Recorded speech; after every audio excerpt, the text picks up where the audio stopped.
बिस्मिल्लाहिर्रहमानिर्रहीम। TVET learning and development में खुश आमदीद। मैं हूं आपका दोस्त मोहम्मद शुएब अख्तर। तो गाइस, आज आपका फिफ्थ लेक्चर है। आप जानते हैं कि हमने एक NTS national certified assessor test के लिए मेथडोलॉजी का जो 40 मार्क्स का टेस्ट होगा, उसकी एक हमने लेक्चर सीरीज बनाने का आगाज किया था। अभी हमने 4 लेक्चर रिकॉर्ड कर चुके हैं और ये हमारा फिफ्थ लेक्चर है। तो आइए आज के लेक्चर की तरफ चलते हैं।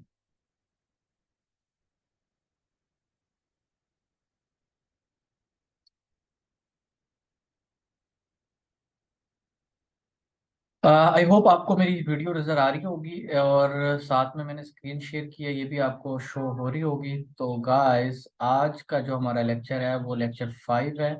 और लेक्चर 5 में आपके जो टॉपिक हैं, what is assessment, what is CBTA, assessment क्या है और कॉम्पिटेंसी बेस्ड असेसमेंट क्या है। Competency based training and assessment CBTA से मुराद है।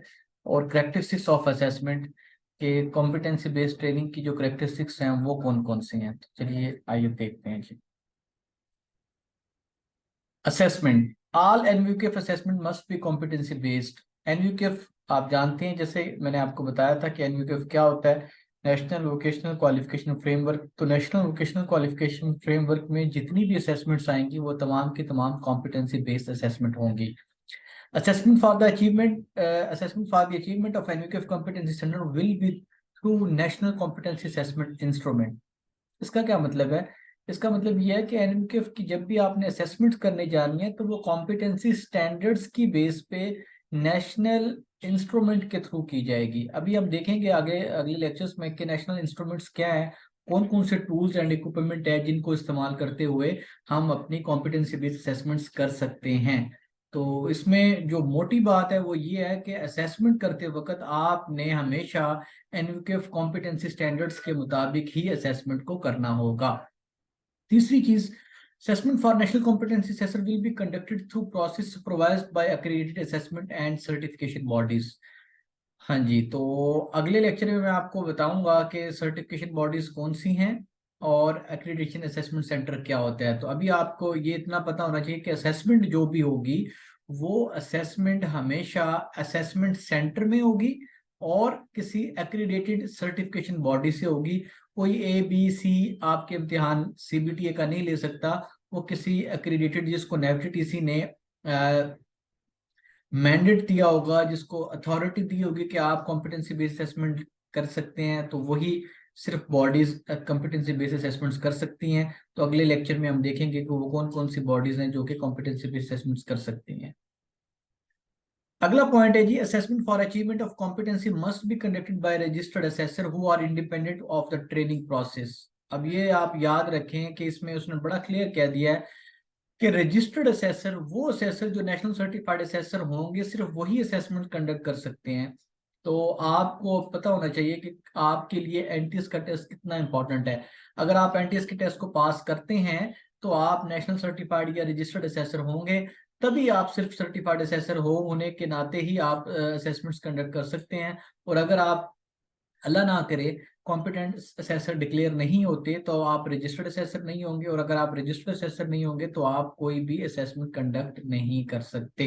और एक चीज यहाँ पे और खास तौर पे पीवीटीसी के लिए कि जनाब, असेसमेंट आप अपने ही बच्चों की नहीं कर सकते, एक नया असेसर जो है वो कंडक्ट करेगा। होपफुली पीवीटीसी में ऐसा ही हो रहा है कि अपनी असेसमेंट नहीं की जा सकती, आप किसी दूसरे इंस्टीट्यूट में जाके असेसमेंट करते हैं। आपका एक मैंने नोटिफिकेशन देखा था तो उसमें ये बाकायदा मेंशन किया होता है कि अपना सर्टिफाइड, अपने इंस्टीट्यूट का सर्टिफाइड असेसर अपने क्लास के बच्चों की असेसमेंट नहीं ले सकता। तो आप किसी दूसरे, क्योंकि इंडिपेंडेंट प्रोसेस को बनाना होता है, उसकी वैलिडिटी को, उसकी उसमें ट्रांसपेरेंसी को यकीनी बनाना होता है, इसीलिए अपना सर्टिफाइड असेसर, अपने इंस्टीट्यूट का सर्टिफाइड असेसर, चाहे वो किसी दूसरे ट्रेड में ही क्यों ना हो, वो आपकी असेसमेंट कंडक्ट नहीं कर सकता। कॉम्पिटेंसी बेस्ड असेसमेंट क्या होती है, अब देखते हैं जी। In a competency based system, skills, knowledge and attitude are assessed by using competency standard as a benchmark for assessment. Only certified assessors are authorized to conduct the assessment क्या मतलब है जी इसका? जब आप बात करते हैं ना कॉम्पिटेंसी बेस्ड असेसमेंट की, तो सबसे पहले बात आती है कॉम्पिटेंसी क्या होती है। तो कॉम्पिटेंसी आपको बताया गया है, आपने पहले लेक्चर में देखा था दूसरे में, कि competency is a combination of knowledge skills और एटीट्यूड। जब आपका नॉलेज स्किल एटीट्यूड कॉम्पिटेंसी की बात होगी तो नॉलेज स्किल एटीट्यूड की बात होगी। और फिर वो नॉलेज स्किल एटीट्यूड किसके थ्रू होना चाहिए? वो नेशनल कॉम्पिटेंसी स्टैंडर्ड्स के थ्रू आपका वो नॉलेज स्किल एटीट्यूड होना चाहिए। ये नहीं है कि आप अपनी मर्जी से कोई भी नॉलेज स्किल एटीट्यूड दे दें, वो नेशनल कॉम्पिटेंसी स्टैंडर्ड्स के मुताबिक आपने नॉलेज स्किल एटीट्यूड डिलीवर करना होता है। तो जब हम असेसमेंट की बात करेंगे तो असेसमेंट भी आपकी कॉम्पिटेंसी बेस्ड असेसमेंट होगी। और कॉम्पिटेंसी बेस्ड असेसमेंट में क्या करते हैं कि आपके किसी कैंडिडेट के नॉलेज को, स्किल्स को और एटीट्यूड को नेशनल कॉम्पिटेंसी स्टैंडर्ड्स के मुताबिक अगर आप जांचा जाए, पड़ताल की जाए, उसको असेस किया जाए, और सर्टिफाइड असेसर जो है उसकी पड़ताल कर रहा हो, उसकी जांच कर रहा हो, उसकी असेसमेंट कर रहा हो, तो ऐसी असेसमेंट को हम कहते हैं कॉम्पिटेंसी बेस्ड असेसमेंट।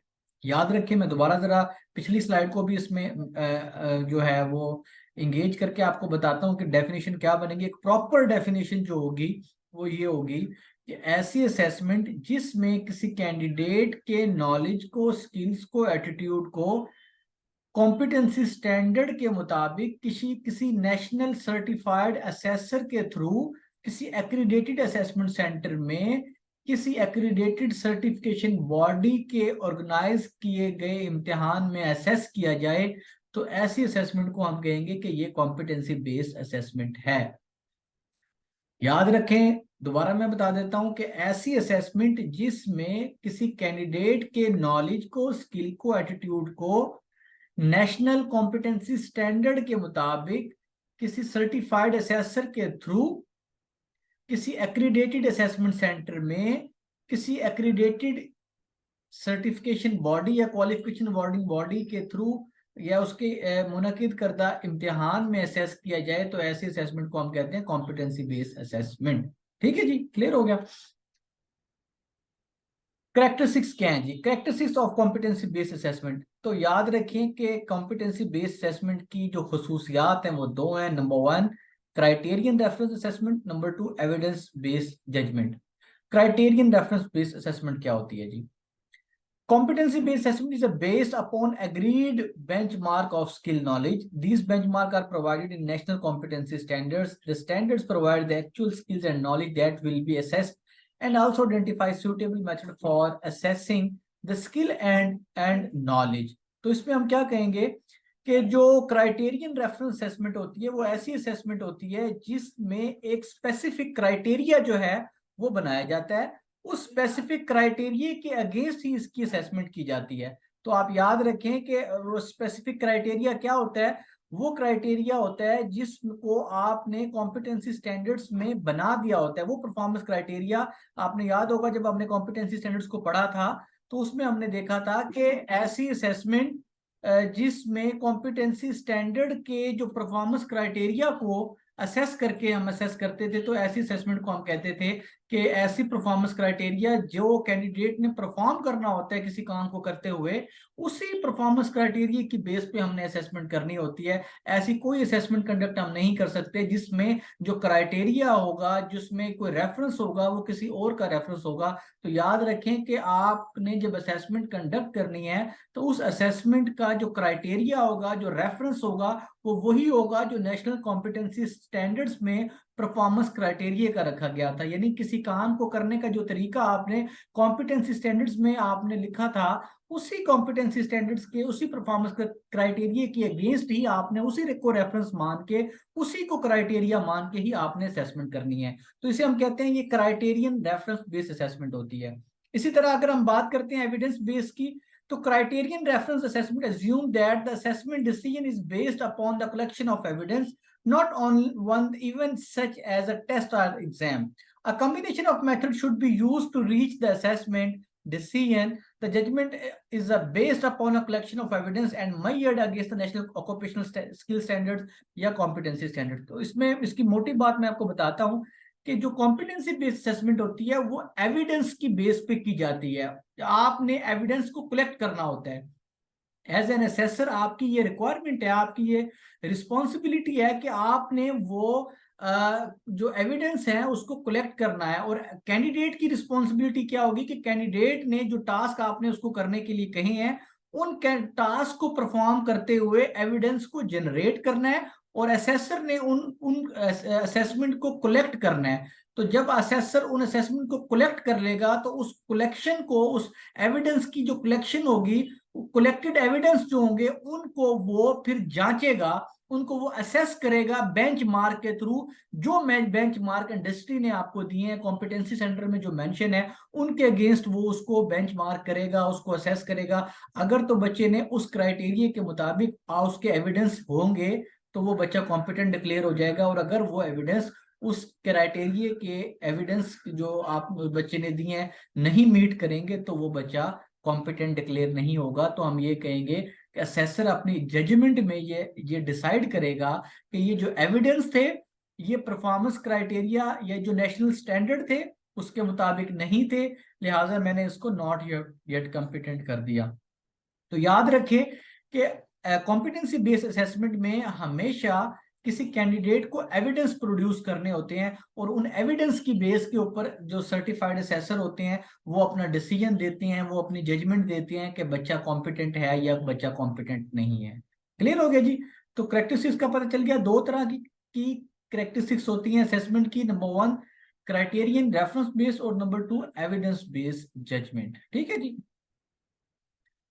अब देखते हैं जी, हमारे पास कुछ केस हैं, सिनेरियो है, हम चेक करते हैं जी कि am I competent. Ali is a carpenter, he task is very complex and takes up majority of his time. As he become more experienced, he learns several methods to facilitate the completion of his task. This allows him to concentrate on improving other skills. तो बताएं जी, इस case में ये बंदा competent है या नहीं है? शाबाश, सोचें जरा, दोबारा पढ़ें इस स्टेटमेंट को। ओके, मैं बताता हूं आपको। अब देखें इसमें क्या कर रहा है वो बहुत अच्छा काम करता है, बहुत अच्छा कारपेंटर है, उसका एक्सपीरियंस भी बहुत ज्यादा है, उसने बहुत कुछ चीजों को सीखा है।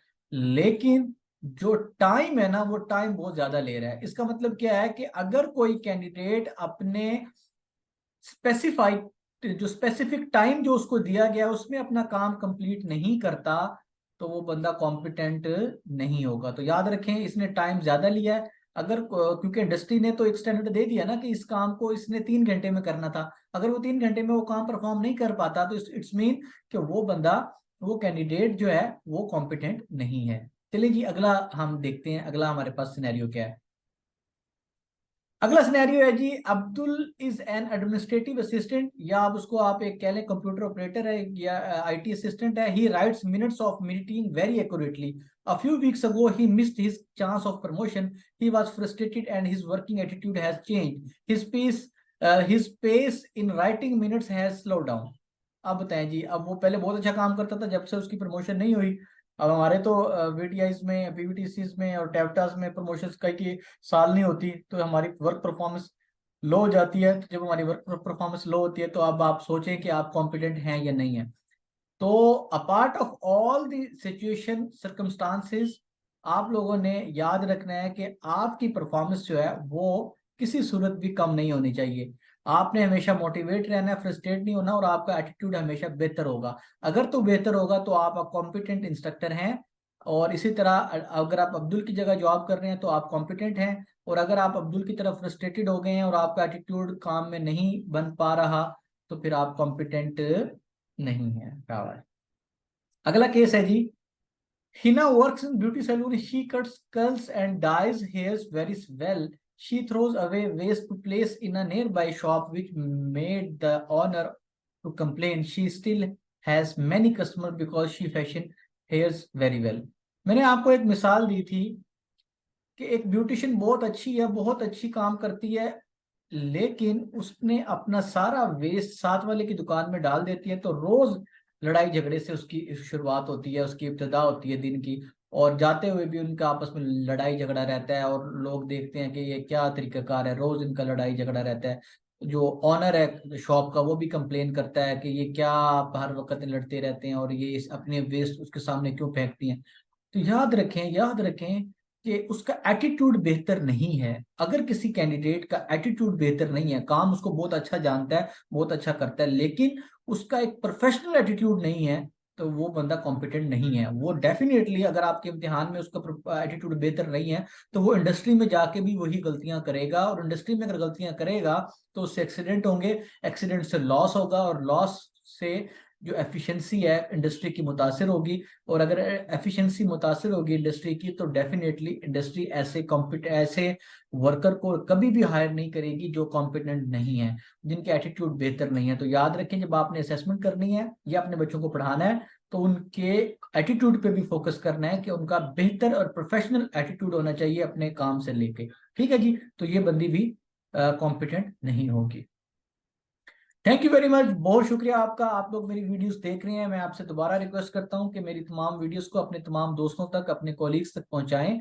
और आपका कोई क्वेश्चन है, कोई सवाल है, तो आप प्लीज़ अपने कमेंट्स में जाके ज़रूर लिखें। मेरे चैनल को लाइक करें, सब्सक्राइब करें और शेयर करें। और आपके जितने भी सवालात हैं, आप वीडियो के नीचे कमेंट में जाके लिख सकते हैं। मैं अगली आने वाली वीडियो में आपके सवालों के जवाब दूंगा। तो अगेन रिक्वेस्ट है कि आप TVET learning and development with Shoaib Akhtar Rao को सब्सक्राइब करें, शेयर करें और लाइक करें। Thank you very much. इंशाल्लाह मिलते हैं अगली लेक्चर में। तब तक के लिए अल्लाह हाफिज, टेक केयर।